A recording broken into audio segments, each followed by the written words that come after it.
Welcome back to the iRacing British Touring Car Championship here on BSR TV. This is round 29 from Brands Hatch Grand Prix. The second race of the evening with me, Chris Cohen, joined by Dan Blake. Evening, Dan. Good evening, Chris. How are you this evening?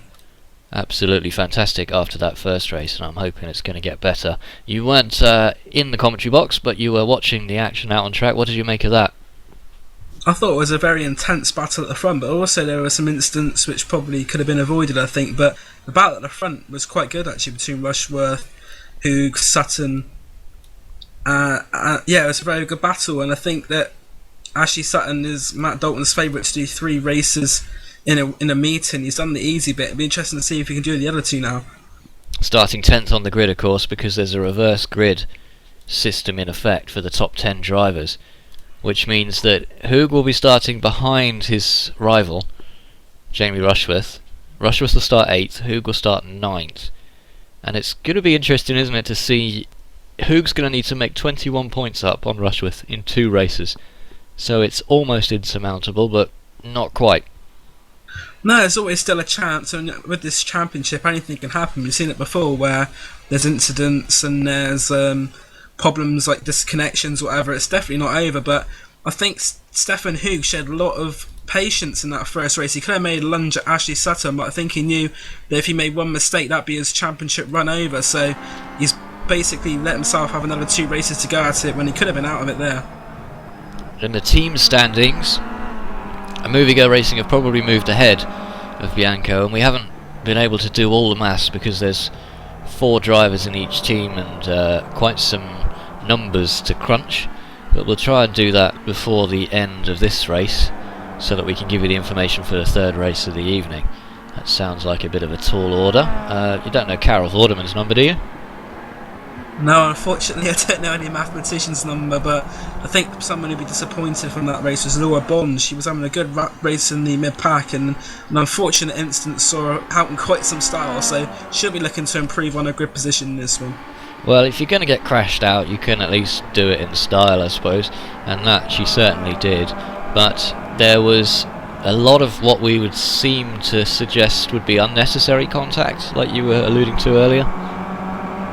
I think it's the last race of the season and was trying to make a good impact. I saw it was a good 4-way battle between Rusty Laidler, I think it was Smolensky and Ellis Stevens, and that one didn't end very well either. But I think, I don't know, it's a tough one really, because you don't want them to stop racing because it entertains them, but at the same time it's probably not the best for them to be hitting each other left, right and centre. Exactly, you make a good point there. In the Drivers' Championship, these points are after 27 rounds, so they don't include the latest round. We're not that quick on the updates, but that gap is now 21 points because Hoog outscored Rushworth by just 1 point. Chepelevsky also moves up. He moves down, in fact, 1 point. So almost out of contention for Chepelevsky. Brostrom as well didn't have a very good result whatsoever, so his chances are looking kind of slim. And the same for Adam Terry, unfortunately. He finished lower than both Hoog and Rushworth in the first race, so it looks like it might well be a 2-man battle, but this is the Touring Car Championship, so we just don't know. Anything could happen in the second race, and it's not going to be too long now before these cars will make their way down to the grid.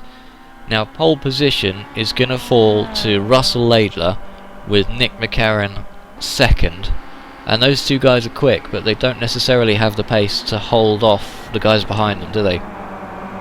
I don't know, it's going to be quite an interesting race. I think Rusty Laidler, I think he has got some pace about him, but it'd be interesting to see what he can do. But Stelian Chepelevsky's got another bit of a block, and that's the fact he's been having some connection issues. I think he was lagging quite a bit in that first race and blinking out, so it'd be interesting to see if he sorted those connection problems out. Jake Tucker as well is going to be starting very highly in this race. He's going to be starting in 3rd position alongside Richard Wilde in the 2nd row of the grid, and then Terry on the 3rd row alongside Katz. Now, we saw Terry struggle to get past Andreas Katz in the last race, but with a good start he might well be able to beat the German down into that first important corner at Paddock Hill, and then maybe keep him behind. But they seem to be fairly evenly matched on pace, those 2. Yeah, they raced quite closely in the first race, but as you said, that run down Paddock Hill bend and breaking uphill into Druids is going to be quite important. I think quite a few people's races could be made or broken, seen by that first race in the first lap. Everybody outside the top 10 will start in their finishing positions, which puts Movigo Racing driver Reggie Blaine in 11th, Smolensky 12th. Now we saw Smolensky come together with Stevens, and Ellis Stevens will start right at the back. And just one disqualification in that last race, who will start 35th, David Taylor. So 30 looks like 36 cars. Oh, we've got a new entry as well, so perhaps 37 cars to start this race, which will be phenomenal, won't it? Yeah, exactly. Very big grid numbers, which this championship has had all season. And I think with next season, with the high-profile drivers coming and the prize pool, I think this championship is going to go from strength to strength, and it's already very impressive as it is. Now, Matt touched on this at the end of the last broadcast, and let's just focus on that for the next 2 minutes that we've got before the grid. Season 5 will start in 2 weeks' time, and this is the first time that there's been an entry fee, but there's also a $1,000 prize fund available, so that's a huge incentive, and that's for teams as well. So the winning team will get the largest share of that prize fund, and some big names. Radical Racing UK are going to enter a team, and Movigo Racing will make their return next season, and eBay Motors with a new lineup will make their return. And some other possible news is that we understand Wojtek Savidovic might well be looking to take part in that as well, so exciting lineup. Yeah, I've seen Rog race in the Kia before, and when the pit lanes challenges, and I can tell you he's very rapid, just like he's in the Skippy, so definitely something for these guys at the front to worry about if he does enter the championship. And how do you think somebody like Blake Townend will do? Because he's got so used to racing in the Skip Barber series now. He's incredibly fast in that, very consistent, and he's won championships before, but the Kia will be a new challenge, won't it? It will be a new challenge, but I've seen Blake and GT racing and things, and when you're quick, it doesn't take you long to adapt to something. I expect to see Blake Townend up the front even still. It might not be straight away, but Blake is a very, very talented driver. As we know, he's been in the World Championship Series in the F1 car, and Blake really is somebody who, if anyone could take to it brand new and do well, I think Blake Townend will be that man. And we've seen it before, haven't we? Somebody like Sebastian Loeb in the real world of motor racing, who's come to the World Touring Car Championship this season. He, of course, is traditionally a rally driver, off-road most of the time, in a very bouncy kind of discipline, point-to-point racing, and he's taken to track racing like a duck to water, because, like you say, the important thing is that you're fast, not that you're fast in any particular machine. Yeah, exactly. Class is something which doesn't go away very quickly. If you've got the good class and you're very talented at something, then it's easier to do than having to learn things, because most of the skills in iRacing are pretty interchangeable. Although this is a front-wheel drive car, Blake's driven GT cars and things like this before, so he's not just specifically an open-wheel racer. Let's go down to the grid now, because we've got a season to round out before the excitement of Season 5 can begin. And boy, this is going to be a good one. Round 29 from Brands Hatch is just about to grid. One more race after this one, but crucially, if Hoog is going to get the points he needs to beat Rushworth, he's going to need to beat Rushworth in the positions in this race, and also he's going to have to hope, and we certainly don't wish it upon him, but he's going to have to hope that Rushworth either makes a mistake or gets taken out, Dan. Exactly. I think this could be the race which we could see our new champion crown, but we've got 12 laps to see if this will be the case. Now, it's going to be... Let's have a look down the results here from the last round. So Russell Laidler will start on pole position, Nick McCarron second, Jake Tucker third, Wild fourth, Terry fifth, and Katz in sixth place. Hoog's going to be starting ninth, so he's got a mountain to climb to get to the front. But we've got the green light, so we're away. We're racing at Brands Hatch once again. Russell Laidler leads the field away, and that's Nick McCarron just side by side with him, but a good start from Tucker. He looks to make it too wide into Paddock Hill Bend. It just makes us think better of it, but other drivers not quite so cautious. Everyone's through Paddock Hill Bend successfully this time round, which is good to see.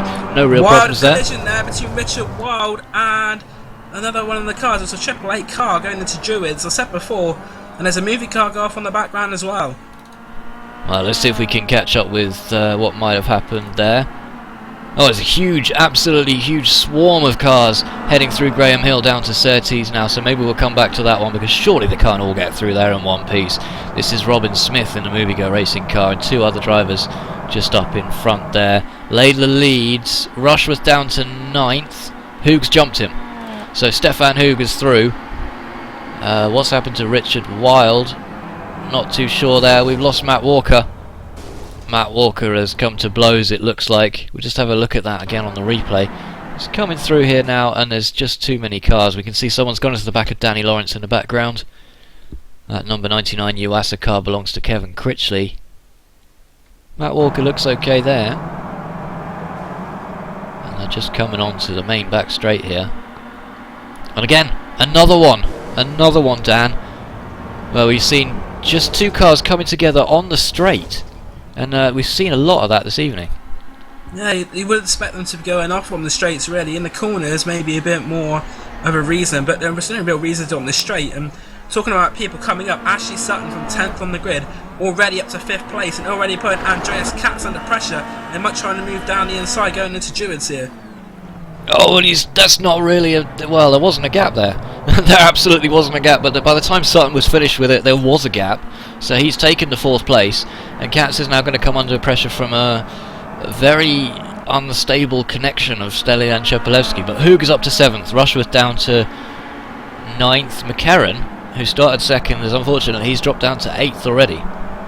Yeah, I think also at the start we saw Adam Terry maybe get a bit loose into Paddock Hill Bend, which sort of concertinaed the field up, and by the time we got to Druids, there's a bit of contact at the front. But also there's Andreas Katz alongside Chepelewski. I think Chepelewski's going to try and go around the outside there. Oh, great move from Chepelewski. Just carried the speed through there, but he's not through the woods yet. He's got to make this one work, and he does so. Well, great overtake. It took him 2 corners to do it, but that is last season's champion that he has just outpaced. So Katz down to 6th. Hoog is up to 7th, so he's 2 points ahead of Rushworth at the moment, and that's Rushworth just behind Nick McCarran there. But you feel it might only be a matter of time before Nick McCarran falls to the attack of Jamie Rushworth. Yeah, I think it could be very soon, and the car of Nick McCarran was the one that was involved at Druids hairpin. It was a Triple 8 car, and I can tell you it was the one of Nick McCarran on the first lap. But Chepelewski and Katz going side by side going into Paddock Hill Bend here.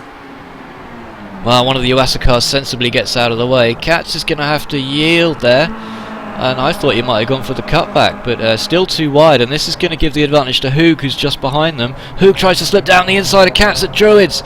Gets the job done, but Katz holds the outside line, so he might well have the advantage down into the next bend at Graham Hill. He does. Hoog will have to rethink that one, but it just goes to show that's given the chance for Chepelewski to escape there. So Katz going defensive, down into Surtees, and Hoog missed out on an opportunity there, perhaps.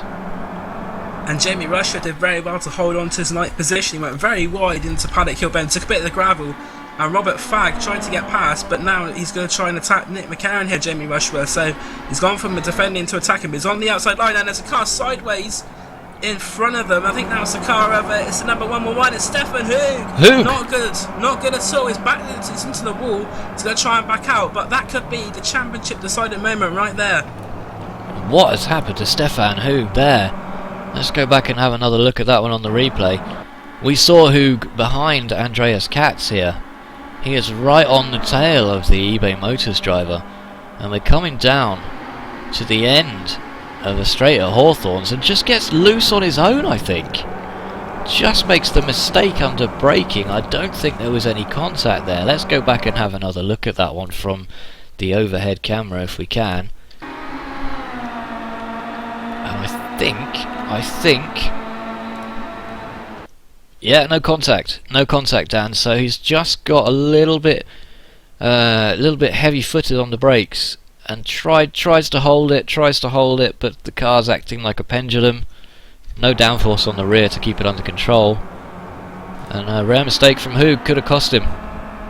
Yeah, well, you have to wonder if maybe a bit of pressure's told there. He clinched the the RUF title last night, but Stefan Hug a different role tonight. But speaking of people in different role, Russell Laidler's doing very well in the lead, but under a lot of pressure from Jake Tucker, and that man Ashley Sutton's just gone past Adam Terry into third position on that last lap. So the CQR boys currently running first and third, but Russell Laidler's gone a bit wide, and this can allow Jake Tucker to go down the inside into Westfield, but Laidler slams the door, not this time, Jake. Oh, that was so close, wasn't it? Jake Tucker had to back out of that one at the last minute. I really thought he'd nipped him. And as we come through Sheens and into Sterling, it's going to be a matter of time before Ash Sutton is on the back of these guys. That gap's now 1.6. But pressure's off for Rushworth, isn't it? And somewhat for Terry as well, knowing that Hug is now, well, he's dropped back to 19th place. It's going to allow Jamie Rushworth to run his own race, really. I think Adam Terry may be a bit far behind for it to affect him in terms of Jamie Rushworth there nearly getting a wheel on the grass, going onto straight. He don't want to be doing that, but I think Jamie Rushworth now, the pressure definitely off, and he can try and race at his own pace and not particularly worry about what's going on behind him. Well, Laidler is going to be coming under attack again from Tucker any moment now. The privateer driver will want to get through as quickly as possible to avoid the onslaught of Ash Sutton, who's coming for him. So 2 CQR Fusion drivers in positions 1 and 3, both on the podium.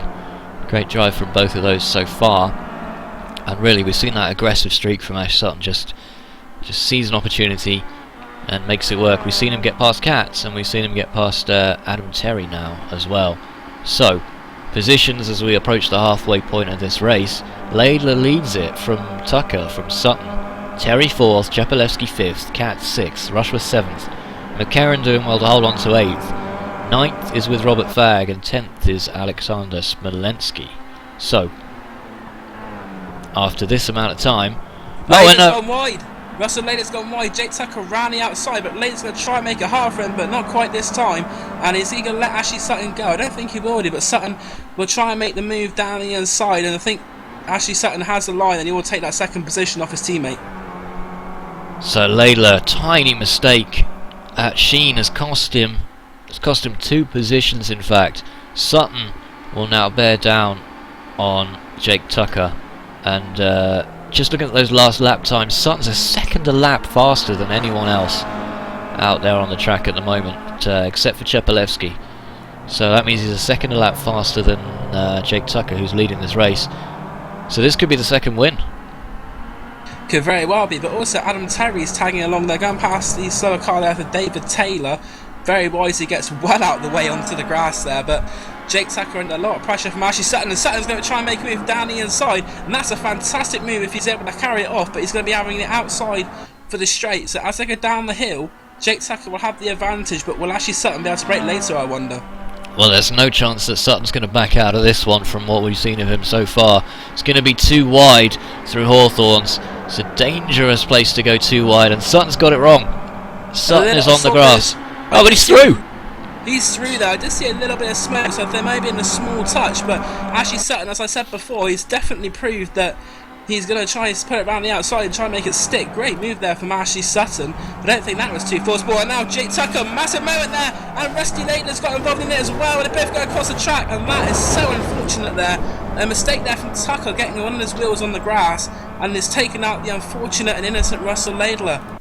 Oh, that's a terrible mistake as well. Just the tiniest of touches there. Let's go back and have another look at that one from the point of view of Laidler, who, well, Tucker actually had the run on Sutton going in here, and we just see him just twitch on the grass here and comes back across, and then they're both passengers from then on. And, well, could Sutton have backed out of that one? Could Laidler have backed out of that one, rather? I've not seen the replay, but they're both racing for it, and I'm not sure really. I can't really answer that. I've not seen the replay, but they're both racers, and sometimes things happen where you think maybe you could do better, but when you're in that situation, you just do what you think's best, and maybe for Russell Laidler it wasn't the best decision there. Well, Jake Tucker is having to bring it down pit road. The front of that Kia Optima is absolutely destroyed on lap 7, so he's going to have to rethink that one from second place. And I thought he might well have had an attack ready to go on Ash Sutton, because Sutton was very slow through Sheens, and looked like the reason Tucker was so fast was that he just cut it a little bit fine and got on the grass. But how about that overtake from Sutton? I mean, he was round the outside on the grass to perform the overtake and still got round Tucker. That was a very, very good move. We've seen two good moves in this race from Ashley Sutton, one at Druids. But also at the moment, interesting enough, Jamie Rushworth knows the position. He's let two cars pass on this lap, Nick McCarron and his teammate Linus Brostrom, down to 8th position. And behind him, he's got the car of Alexander Smolensky, but the two in front of him are battling very hard. I think Rushworth didn't want nothing to do with that, so let them through. I think we could see him maybe let the Allison Lee through here as well, maybe. Well, McCarron and Brostrom continued to tussle. He's pitting! Jamie Rushworth's coming into the pits. Well, what's happened to Jamie Rushworth? This is huge. Hoog is currently in 15th place, so he's going through now, so Hoog now has the advantage. Well, this is unexpected. And this exciting climax of the season takes another exciting twist, an unexpected twist. I don't know what happened there with Jamie Rushworth. There didn't seem to be a problem, but I did see him lose 2 positions. Oh, look out, Rushworth. He comes out of the pits, almost catches Ellis Stevens by surprise there. And he's down to 22nd place now. And I tell you what, that was a repair, Dan. He got the free repair. Must have felt like he had too much damage on that car to carry on. And we didn't see what caused it, but he needed that. Otherwise he wouldn't have. There's no way he would have given that many places to Hoog. So Hoog is now 8 places ahead of Rushworth. And that's going to cut the lead to 13 points. Meanwhile, Terry is right on the back of Chepalevsky, and if there's anyone who'd mastered this particular circuit, Dan, I was going to say it was Chepalevsky, but just can't seem to find the pace this evening. And Chepalevsky, in fact, has gone past Adam Terry on this lap. As they came across the line last time, he was in 3rd position, but... Oh, I beg your pardon, I got that one the wrong way round. I've seen Stelian Chepalevsky's lap he put on earlier, and I think it was very, very impressive. As he said, it was a hot lap, so hot it just looks like it's come out of the oven. Well, Chepalevsky does move into 2nd. For some reason I thought he was already ahead of Terry, but I got that one wrong. And he is now in 2nd place, behind Ash Sutton. But the race belongs to Ash Sutton. He's 3.5 seconds ahead. You can see him going through Druids now. And he's done it enough already. Laura Bond into the pits meanwhile. This has an impact on the Bianco team. She's not moving. Fuel, perhaps? Not sure. Hopefully Laura's not been involved in another skirmish as in the first race, but that's quite weird if it's fuel. So you'd think that the car would have been fueled enough to see the end of this race. Well, now we've got a good battle going on between Laidler and Van Gool is down the inside but can't get it done at Graham Hill. But that's Richard Wilde and Stefan Hoog right behind. So Hoog could be making up even more places here. This is where these drivers have got to be really careful as Richard Wilde slips down the inside at Surtees, takes that position away from Van Gool. And Van Gool's going to get mugged. He's got to be careful. I thought he hadn't given enough room to Hoog there, but wisely stays out of the way, the Dutchman. And Hoog is through into 13th place. Rushworth, meanwhile, is in 19th. Yeah, Stefan Hoog's going to try and get every position he safely can. He's gone past Van Gool and out the drivers in front of him. We know that, obviously, with his position in the championship, Hoog is probably quicker than a few of those. So we got about 4 laps to go, so maybe a top 10 finish here for Stefan Hoog, which he needs with Jamie Rushworth's issues. Also, this has an impact because Chepalevsky has been making up points on those leaders, although I don't think he's going to be making up enough. He'll be making up about 12 points on the leaders in this particular race and was about 50 behind going into the race, so probably not going to happen. But Laidler's done well to recover after his earlier incident with Jake Tucker, and difficult to say, it was more a racing incident rather than somebody who caused that mistake from Tucker.